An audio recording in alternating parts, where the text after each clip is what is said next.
Hey folks, my name is Ryan Conlon and welcome back to the channel. If you're new here, feel free to leave a thumbs up or subscribe and we'll get into the video. This is about why I stopped reading self-help books. I know, controversial, maybe not, maybe no one's watching this, or maybe they are, but as you can tell by some of the other videos on my channel or on my social media, I've been into non-fiction books or quote-unquote self-help books for quite a long time. I started reading them when I was an exchange student in university a number of years ago, maybe 5, 6, 7 years ago, 2000, maybe even longer, maybe even 9 years ago, 2016, 2017. I was in the library and thought it was a good idea to maybe pick up a book and start reading. Before that, I didn't necessarily enjoy learning that much around, and especially when it was anything to do with books.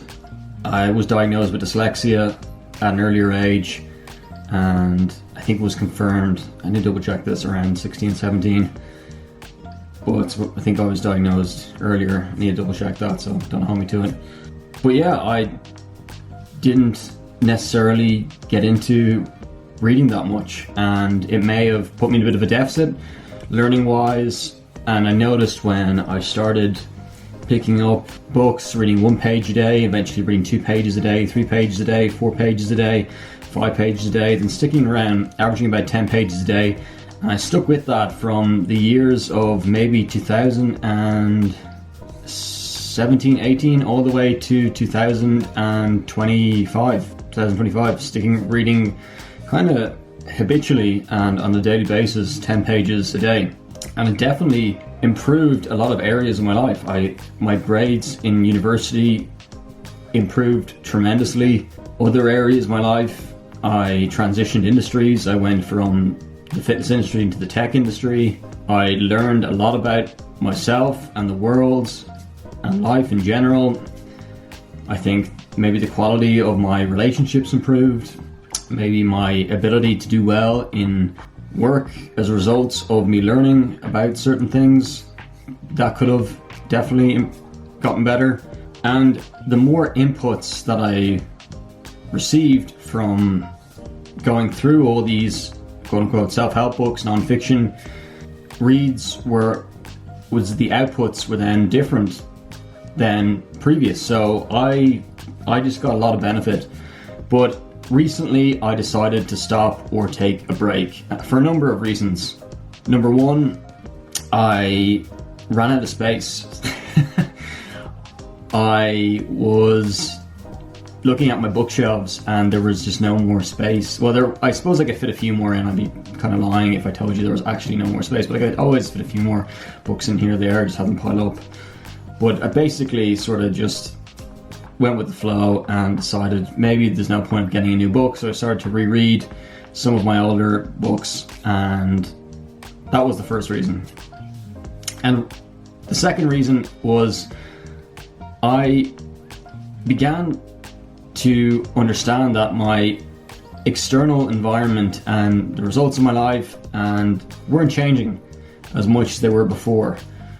Previously, I would read a lot and get inputs and then apply them to my life and change what happened. But when I ran out of space and stopped and started rereading some of the books, there wasn't any sort of new knowledge that I was picking up. It was old stuff from, not old stuff, but older materials that I've already been through.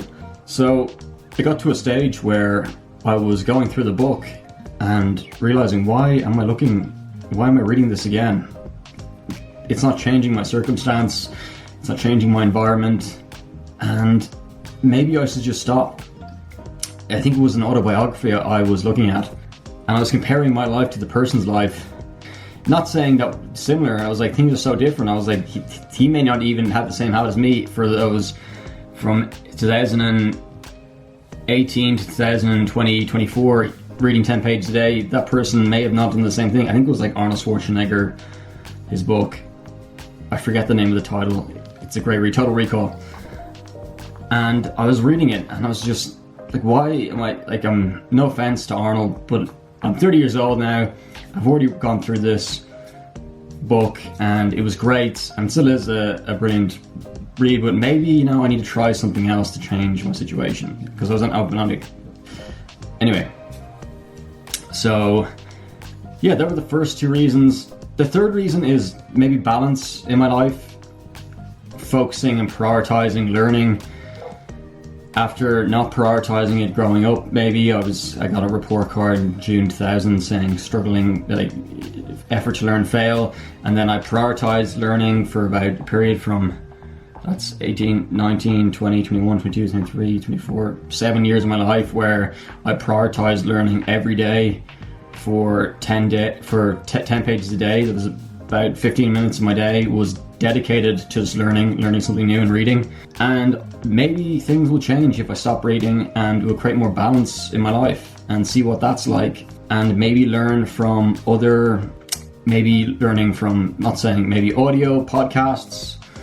I haven't listened to audiobooks in a long time, but maybe that's something else. And which leads me on to my fourth point is maybe learning from experience. Maybe it's time to learn from, instead of using books for wisdom and knowledge, or knowledge and wisdom, maybe it's time to apply my learnings to learn from things out in the real world, which I have in the past, but situational learning or traveling, environmental, getting myself in a new place, learning that way. So, which kind of blends nicely with balance, sort of learning by doing rather than learning by reading someone else's experience. Learning by experience, that'd be best saying that. So that's the fourth reason. And I don't know if there's a fifth reason, but I think they're the main ones. And I don't know whether I'll be stop reading completely. I may read fiction, or I may pick up a book if I start to travel again, or over the next while I may pick up a book. But I think there are some of the reasons why I've decided to put a pause anyway on reading non-fiction. And yeah, there was another point actually that I completely missed. Point 5 is changing up my morning routine. Previously I prioritized learning first thing in the morning. Well, I had some water and brush my teeth, had some water and a few other things. But I would always prioritize reading in the morning time, and I now prioritize other things. I think that's all the points, and I may come back and say, look, I'm starting reading again next week, or I feel like I need to, I enjoy it too much. But maybe taking a break now is for the best, or stopping for the best, and we'll see what happens. That doesn't mean that I'm not into books. I still got to chat about them on here, and especially on my reels over on Instagram, and my shorts on here on YouTube, and maybe videos on TikTok. But I think that's it for now. And if you enjoyed the video, feel free, like I said, to give it a thumbs up and subscribe for more long form content. Until next time, enjoy the rest of your day, and thanks for watching.